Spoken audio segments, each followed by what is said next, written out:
현실과 믿음 사이에 놓여져 있습니다. 여러분, 현실이 어떻게 느껴집니까? 현실에는 항상 그 질병, 또 실패, 한계, 또 관계의 아픔, 또 예기치 못하는 위기들이 있습니다. 그래서 현실, 살아오면서 이 현실의 앞에 놓여진 우리 인생, 그럴 때 참 많은 분들은 이렇게 고통의 목소리를 외칩니다. 참 이 상황에서 어떻게 될까? 이 상황이 지나갈까?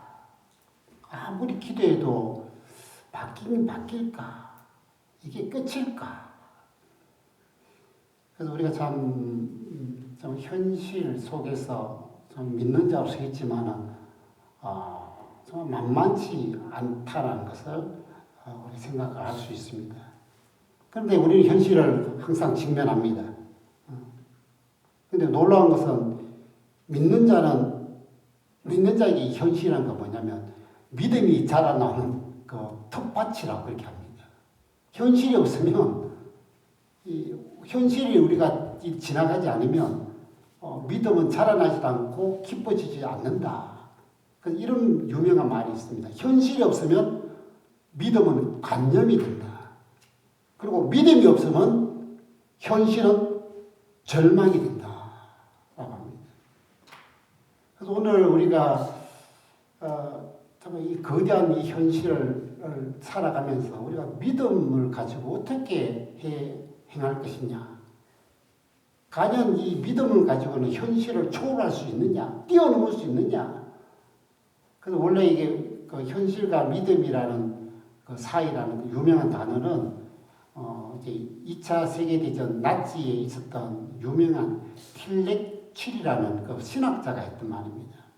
이 거대한 이 나치의 이 현실 앞에 이 내가 갖고 있는 이 믿음으로 이거를 뛰어넘을 수 있을까? 자, 우리는 살아가면서 올 한 해의 이 현실을 직면하고 현실 속에 살아가면서 여러분 어떻게 믿음은 작용할 수 있을까? 오늘은 그 하나님은 이 히스기야를 통해서 현실을 뛰어넘게 하시는 내가 너의 곁에 있다고 그렇게 말씀합니다. 정말 이 현실이라는 이 두려운 파도치는 그 강물 앞에 이 베드로처럼 우리는 믿음으로 내릴 수 있을까?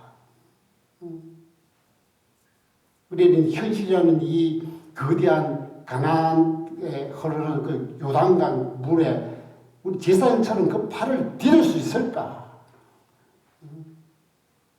이 현실이라는 이 이집트의 수많은 이 바로와 그의 건세들이 가로막힌 이것을 우리가 어떻게 해결할 수 있을까? 오늘 하나님께서 말씀해 주십니다. 그 세 가지로 우리 볼 수 있는데요. 여러분 기억하셔야 됩니다. 현실의 그 벽은 기도의 벽에서 무너진다라는 것을 알려주고 있습니다. 여러분 정말 우리가 이 현실의 인생의 이 벽, 우리가 자주 제가 언급하지만 도종환 시인이 이 담쟁이라는 그 시를 적었습니다. 그 담쟁이의 시에 보면 이렇게 나온 걸 볼 수 있어요. 저것은 벽, 어쩔 수 없는 벽이라고 우리가 느낄 때 그때 담쟁이는 말없이 그 벽을 오른다. 물 한 방울 없고 씨앗 한 톨 살아남을 수 없는 저것은 절망의 벽이라고 말할 때 담쟁이는 서두르지 않고 앞으로 나간다. 오늘 히스기야가 지금 직면했던 그 현실은 무엇이었습니까? 이거 지금 아수르란 대군이 둘러싸서 촛불 앞에, 바람 앞에 촛불 같은 그런 지경입니다. 이 바깥으로는 지금 엄청난 이 나라가 패망하느냐 그런 위기 속에 놓여 있고 또 안으로 들어오니까 갑자기 이사야 선지자가 찾아와서 이 히스기야가 이게 무슨 병인지 잘 모르겠지만은 중증이 염증이라고 그렇게 하겠는데 이제 곧 죽을 테니까 뭐 너무 고통스러우니까 이제 곧 죽으니까 윤하고 죽을 채비하라. 이거 갖다 우리가 말하면 설상가상이라고 이렇게 부르죠.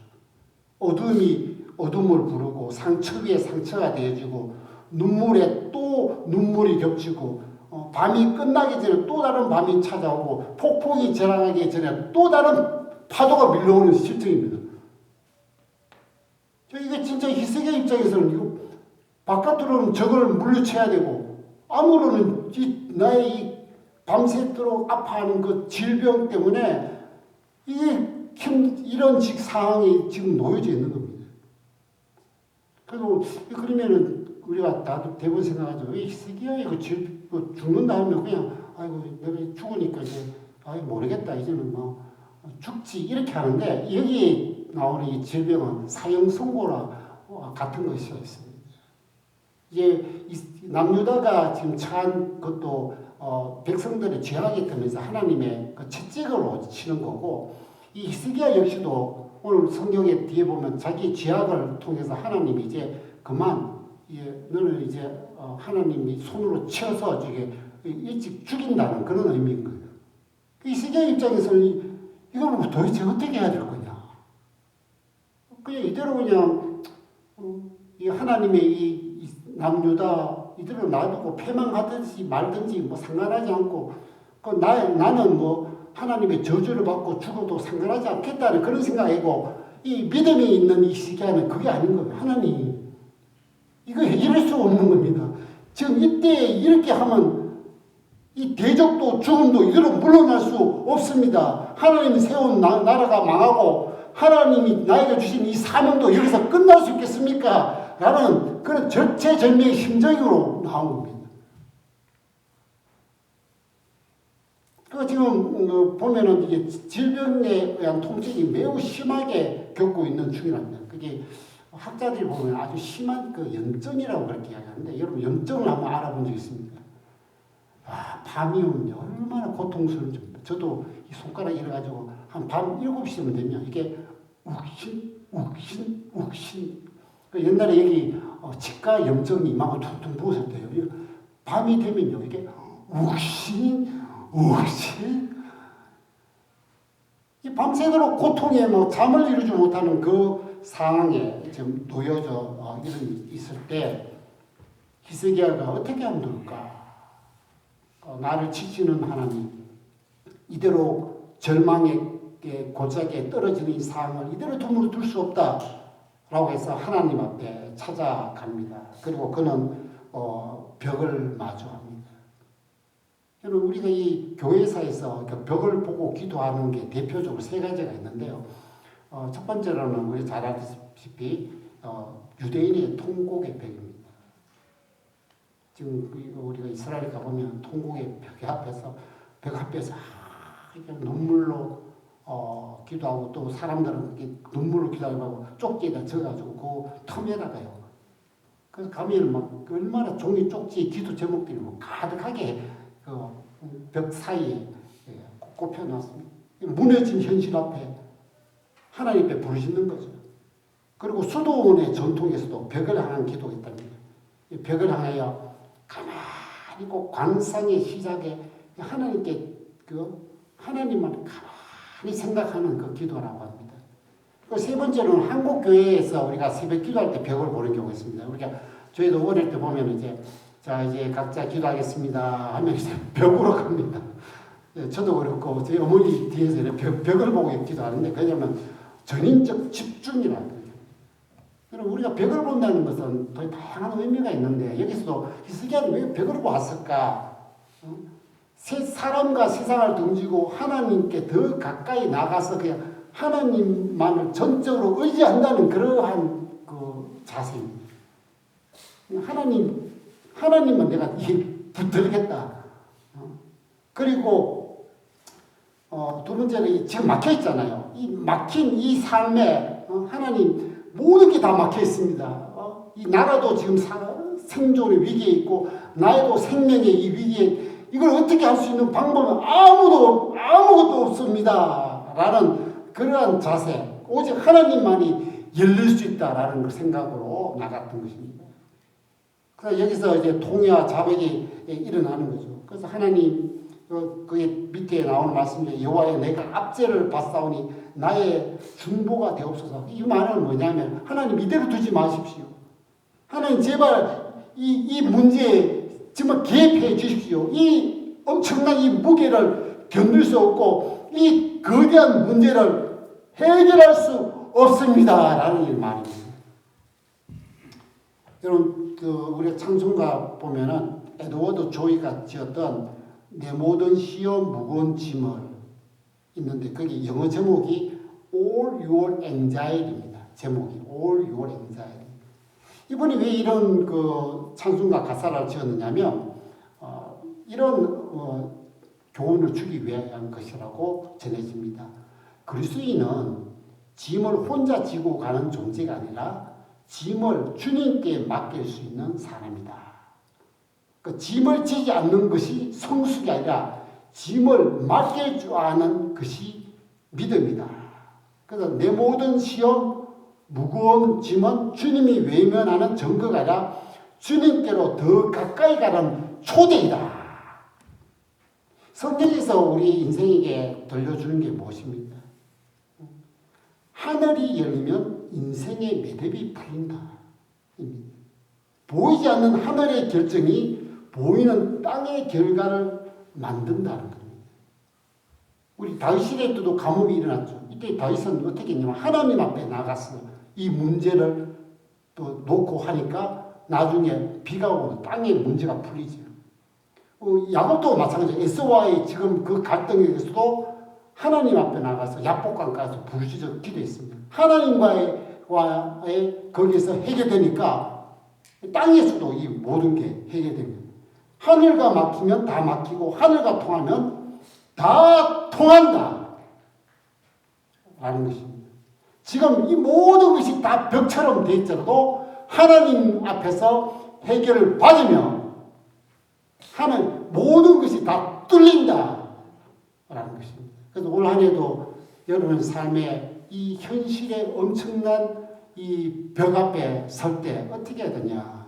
하나님과 이 문제를 해결하면 여러분의 인생길도 여러분의 그 갈등들도 여러분들의 안 되는 일들도 여러분들이 답답하고 막혔던 것들이 다 해결될 수 있다. 두 번째로 뭐냐?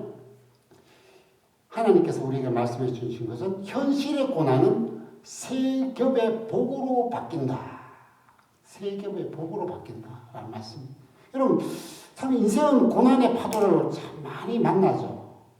엎친데 이제 덮치는 이 고난이 참 이 지지리도 힘든 인생 이렇게 말하는데 여러분 이 세상에서는 이 고난에 대해서 어떻게 해석해 줄까? 세상에 이 고난에 대한 해석은 어떤 것들이 있을까? 찾아보니까 5가지 정도로 된다고 합니다. 여러분 이 고난이 계속 와요. 이것도 해도 안 되고 저것도 해도 안 되고 이래도 안 되고 저래도 안 되고 이러면 뭐라고 하냐 세상에는 이게 운이 지독히 없다. 운이 지독히도 운이 없네. 지지에도 운이 없네. 악운이 되고 불운이 계속되는 너의 인생이다.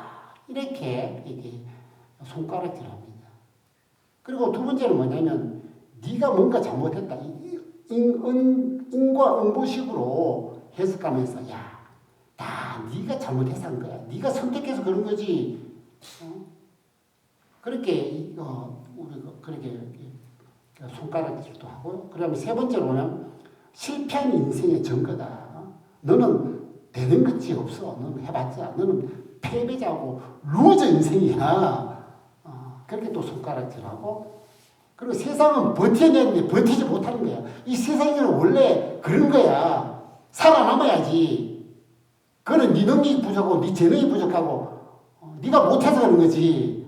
막 이렇게 또 손가락질하고 이 마지막에는 뭐냐면 이 고난당한 사람은 불편한 존재로서 고통이 전염된다고 피한다고 합니다. 그래서 우리가 세상에서 이 고난을 해석하는 것은 다 무엇이냐면 부정적으로 이렇게 합니다. 고난 왔나? 아이고, 애군이 왔고, 아이고, 네 잘못이고, 아이고, 세상에 네가 그게 겹치고, 아이고, 너는 부정적인, 뭔가 부정적이니까 내가 아이고 피해야 되는 그런 존재로 여겼는데 성경의 해석은 다르다. 오늘 하나님께서 이 성경에서는 긍정적으로 해석하는데 이 하나님의 고난이 겹치게 한 거에 의한 계획이 있다. 그래서 이렇게 말해요. 믿는 자에게는 의미 없는 고난이 없다. 또 재수 온붙은 고난은 없다. 또 좌절로 고난은 없다. 그렇다면 고난을 어떻게 받으냐? 오늘 히스기야가 유명한 말씀을 내었는데 이게 나중에 기도문이 뭐냐면 히스기야는 이렇게 합니다. 보옵소서 내게 큰 고통을 더한 것은 내게 평안을 주게 하려 합니다. 그래서 이 고난을 가지고 하나님 앞에 초대받아서 거기서 기도를 합니다. 오늘 여기 우리가 굉장히 관심 있게 봐야 될 거 뭐냐면 하나님께서 이사야를 통해서 히스기야에게 들려주는 그 메시지가 뭐냐면 내가 내 기도를 들었고 내 눈물을 보았다. 히스기야의 그 기도는 도대체 뭘까? 여러분 그 밑에도 나오지만 나는 제비같이 학같이 지적이며 비둘기같이 슬피 울며 내 눈이 새하도록 앙망하나이다. 이게 뭐냐면 말이 안 나와. 말이 이게 우리 제비와 학이 지적이 나가 말이 안 나와. 말이. 그리고 비둘기같이 슬픈 거는 막 계속해서 이 슬픔에서 견딜 수 없이 소리를 냅니다. 하나님 앞에서 이 히스기야에 들리는 이 기도는 어떤 상황에서 들려오는 거냐 하면요. 우리가 애가 너무나 이제 아파가지고, 엄마, 아파, 너무 아파, 엄마, 아파. 이 소리로 들리는 거예요. 이런 밤새도록 애가 신음하면서, 말도 제대로 못하고 부르짖는 거는 엄마, 아파, 좀 낫게 해주세요. 엄마, 내 잘못했으니까 나를, 그 소리 들을 때 부모가 어떤 심정이냐. 그리고 두 번째는 하나님께서 눈물을 봤다면 눈물. 여러분, 어제 제가 우리 그 강아지를 이렇게 잘못 이렇게 막 다루고 가지 하니까 얘가 침대 위에서 이렇게 눈물하니까 눈물이 싹 고이니까 마음이 찡하면서 주체할 수 없는 감정을 주체할 수 없더라고. 여러분, 애가 눈물이 자기 자식이 사랑하는 자가 눈물을 계속 흐르면 어떻게 하냐면 애잔하다고 합니다. 애잔. 울음보다 그 침묵이고 절규보다 한숨이고 분노보다 서늘한 마음의 통증이 담겨져 오는 겁니다. 그래서 하나님께서는 이 히스기야가 하는 것이요 견딜 수가 없는 거예요. 그 기도와 눈물이 아파가지고 눈물을 흘리며 하나님 앞에 통곡하면서 그렇게 하는 그걸 보면서 깊은 절망의 계곡 속에서 이 짐승이요 우는 소리 아니면 애가 죽음에 의해서 신음 소리도 숨도 제대로 못 쉬면서 그렇게 부르짖는 그리고 끊임없이 눈물만 부르짖는 그 모습을 보는 거예요. 그러니까 하나님이 견딜 수 없어가지고 그것을 보고 이사야가 왕궁을 나오기 직전에 바로 다시 돌려보냈어요. 그리고 했던 말씀이 뭐예요?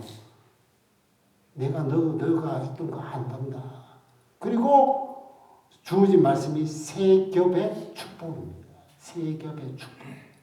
그 첫 번째 뭐냐면 내가 생명을 15년 연장해 주겠다. 이게 뭐냐면 이 새로운 생명으로 하나님께서 더 연장, 그 젊음을 주신다. 지금 막 완전 죽는 그 직전에 왔는 그리고 완전 힘이 없이 그런 사람이 15년 연장의 생명이면요 젊음으로 다시 온 거고.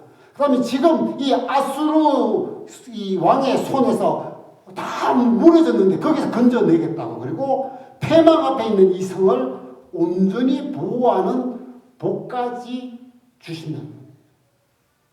근데 히스기야는 이것을 듣고 뭐라 하냐면 내게 큰 고통을 더한 것은 여러분 우리에게 하나님이 이런 뭐 우리 잘못으로 통해서 아니면 어려움을 통해서 이 큰 고통 우리가 고통에는 이제 몇 가지 두 가지라고 하죠. 욕같이 하나님이 테스트하는 고통이 있고 오늘 히스기야같이 하나님이 치시는 고통이 있죠. 이 어마어마한 고통. 근데 내게 평안을 주려 함이니라. 이 고난은 알았습니다. 이 히스기야는 죽은 자가 되게 하지 않겠다. 이 죽은 자와 산 자의 차이는 뭡니까? 소리가 있느냐 없느냐입니다. 사람이 사는 마을과 죽은 사람들이 있는 공동묘지를 생각해 보십시오. 저도 이 공동묘지를 지나가면서 언젠가 나도 저기에 묻힐 날이 있겠지. 근데 거기에 가면 고요하고 아무 소리 없어. 그러나 사람 사는 곳을 가면 어떻게 합니까? 뭔가 소리가 있고 노래가 있고 뭐 지저금이 있는 거죠. 오늘 하나님께서 이 히스기야를 통해서 해준 거는 하나님께서 이러한 역사를 통해서 산자의 소리를 만들어주는 거예요. 히스기야의 찬양과 정은이 일어난다는 겁니다.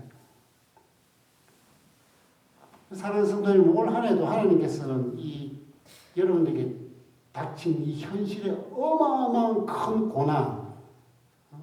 고난보다 더 큰 복이 그 뒤에 준비되어서 산자의 정원, 산자의 찬양하기. 여러분이 여기 있다는 사실이 뭡니까? 여러분도 살아있는 영혼들에게 얼마나 많은 그 산자의 정원 노래가 있어요. 하나님이 내 삶에 이런 역사를 해주었다. 하나님을 높이. 죽은 자는 아무 말도 못하고 산자만 말한다는 것은 살아있는 신앙인들은 뭐가 있어요? 이 고난 뒤에 축복을 경험했던 자들.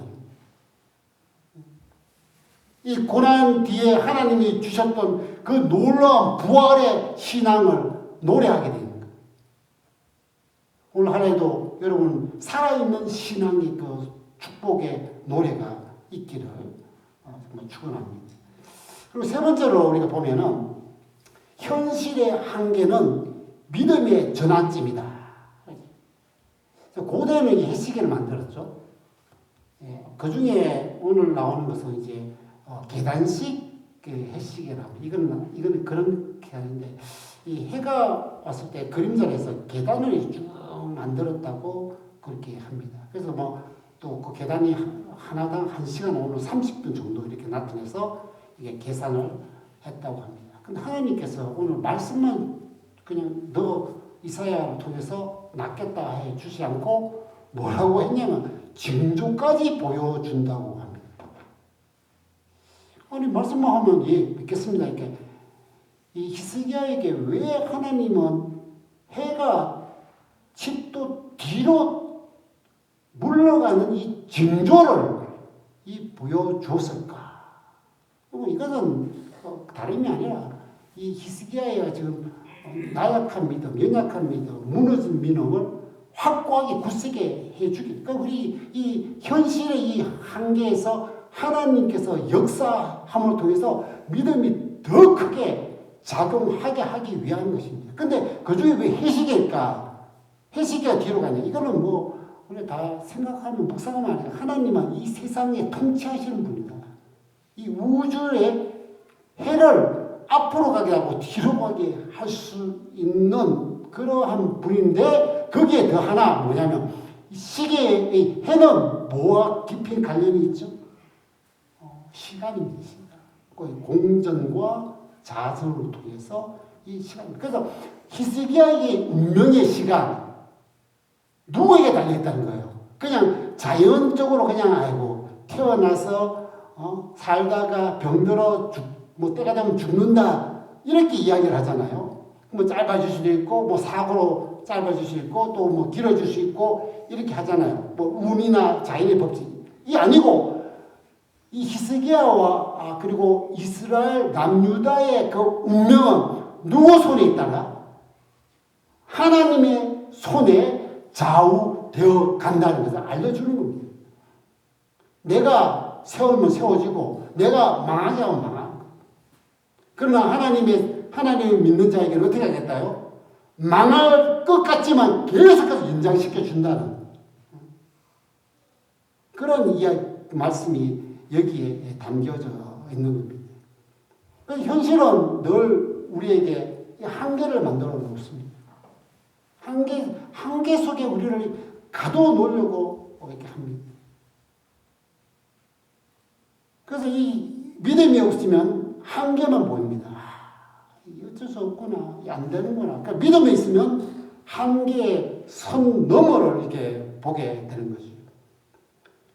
그래서 우리가 하나님께서는 이 일들로 통해서 이 놀라운 우리가 말하는 이성과 또 자연을 초월하는 이러한 일들을 한계에 넘어선 것을 우리에게 보여주면서 이 보여줘야 믿음이 우리가 자라게 되어 있습니다. 저는 수요일날 우리 목사님이 베드로 그렇게 우리 강풍이 있는 바다에 예수님과 함께 간 그 사건을 설교하시는데 거기에 우리가 두 가지 제가 보니까 초점이 있어요. 하나는 뭐냐면 믿음이 어디 갔느냐? 너 믿음이 어디 갔어? 이렇게 12제자들에게 너 믿음 다 어디 갔어? 라고 합니다. 왜 그러냐면 이 현실이라는 한계 속에 이 제자들은 믿음을 다 잃어버렸습니다. 오늘 이 현실이라는 세계 속에서 우리는 참 믿음을 잃어버릴 수가 있습니다. 믿음이 안 돼. 믿을 수 없는 상황. 믿음 가지고 되겠냐? 이렇게 합니다. 근데 그 광풍을 예수님이 잠잠게 한 뒤에 제자들이 어떤 고백을 하느냐. 이가 누구기에 바람도 잠잠하게 할 수 있느냐. 이가 누구기에. 제자들이 그 사건 뒤에는 누구를 봤습니까? 예수님을 본 거예요. 예수님은 초자연적으로 자연을 통제하시는 분이구나. 그게 현실의 한계를 넘어서게 하시는 분이구나. 그래서 믿음은 하나님을 봐야 되고 하나님의 능력을 경험해야 믿음이 자라는 겁니다. 오늘 이 히스기야도 마찬가지입니다. 하나님께서 해를 뒤로 물러가게 해주실 때 그 하나님을 보실 때는 무엇이 새롭게 됩니까? 바로 믿음. 하나님은 이 모든 것에 역사하시면서 이 한계를 초월해가는 뛰어넘게 하시는 분이구나. 그런 확고한 믿음에 섰던 것입니다. 그래서 우리가 언제나 기억해야 되는 건 예수 믿는 것은 받은 증거 많도다 라는 것입니다. 그래서 종교적 지식이 많아도 믿음이 없는 사람은 지도만 보고 길을 걷는 사람이라고 합니다. 그러나 반대로 예수를 믿는 사람은 직접 여행을 해본 사람이라고 합니다. 자, 지도를 갖고 우리가 로키의 어느 산에 찾아가는 것과 벌써 직접 그거를 경험한 사람은 차이가 난다는 겁니다. 사랑하는 성도들, 여러분, 오늘 하나님께서는 우리 여러분들에게 이 현실의 한계 속에서 한계를 초월하는 하나님의 역사의 경험들을 여러분들이 하게 만드실 겁니다. 그러한 믿음의 경험의 누적이 있어야 됩니다. 올 한 해도 수많은 이 현실의 한계 속에 부딪힐 때 하나님께서는 여러분들을 통해서 그 한계를 뛰어넘게 만듭니다. 그래서 여러분들의 믿음을 한층 더 성장하는, 한층 더 깊어지는, 한층 더 강하게 만드는 그 놀라운 일들이 반드시 일어나게 하실 것입니다. 사랑하는 성도 여러분, 그래서 오늘도 기억해야 됩니다. 하나님은 이 현실에 주저앉게, 현실에 감당하지 않게, 현실에 그냥 눌러 앉는 믿음의 사람이 아니라 현실을 뛰어넘게 해 주십니다. 그래서 현실의 벽 앞에 있는 우리들에게 항상 말씀하는데, 내가 너의 기도를 듣고 내가 너 눈물을 보았노라. 그러면서 이 담장이의 그 시에 그 마지막에 이렇게 이런 글이 있습니다. 담장이 잎 하나는 담장이 잎 수천 개를 이끌고 결국 그 벽을 넘는다. 이 담장의 입 하나가 누굴까라고 생각할 때는 저는 예수 그리스도. 예수님은 이 현실에 오셔서 현실의 모든 벽을 다 뛰어넘은 걸 보여주었습니다. 그리고 그 예수를 믿는 수많은 단장의 입 수천 개를 이끌고 이 현실의 벽을 결국 넘게 만드십니다. 그 예수 그리스도의 그 단장의 입처럼 따라서 함께 이 현실의 벽을 뛰어넘는 믿음의 사람들이 우리 모두가 되는 한 해가 되기를 주님의 이름으로 축원합니다.